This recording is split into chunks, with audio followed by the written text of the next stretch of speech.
The beaches in the greater Cleveland area are among the most frequently closed in the state because of dangerous bacteria levels from sewer overflow.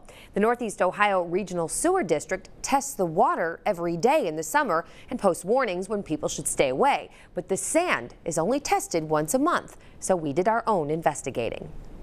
For bathing beauties and sand castle builders, the sand is almost as much of a draw at the beach as the lake is. After a storm rolls in, we're often warned of harmful bacteria like E. coli in the water. But that same contaminated water washes over the sand and laps up onto our beaches. Makes you wonder what beachgoers are exposed to. You may find some feces, because that's what they always talk about along the lake. You know, you're going to have that. You got a bunch of dead animals. Beach regulars are concerned. So I gathered samples from 5 local beaches: Lakeview in Lorain, Huntington in Bay Village, Edgewater in Cleveland, Sims Park in Euclid, and Headlands in Mentor. I brought them to a chemistry lab at John Carroll University for testing. On the day we collected samples, it had been raining, as is often the case when there are warnings about water quality. Dr. Mike Nichols analyzed the samples in the same way the health department does every day throughout the summer. We found both E. coli and other non-E. coli coliform. That is the bacteria that is most correlated with the potential for disease. Now let's start with the good news. Euclid, Mentor Headlands, and Huntington all had very low concentration of coliform bacteria and no detected E. coli.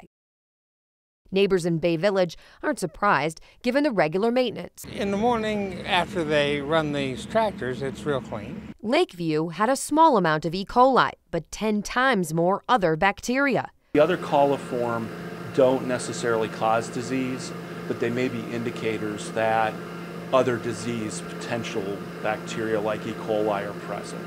And at Edgewater, though it's made significant improvements since the Metroparks took over management, there was 5 to 10 times more E. coli than at Lakeview. If those were from water samples, they would close the beach for the day. But they don't test the sand, they only test the water. Dr. Nichols admits the tests aren't as exact in solids as they are in water, but he has a theory about why Euclid, littered with garbage, is actually free of E. coli. It's all sand. The beaches with higher bacteria levels are comprised of sand and dirt.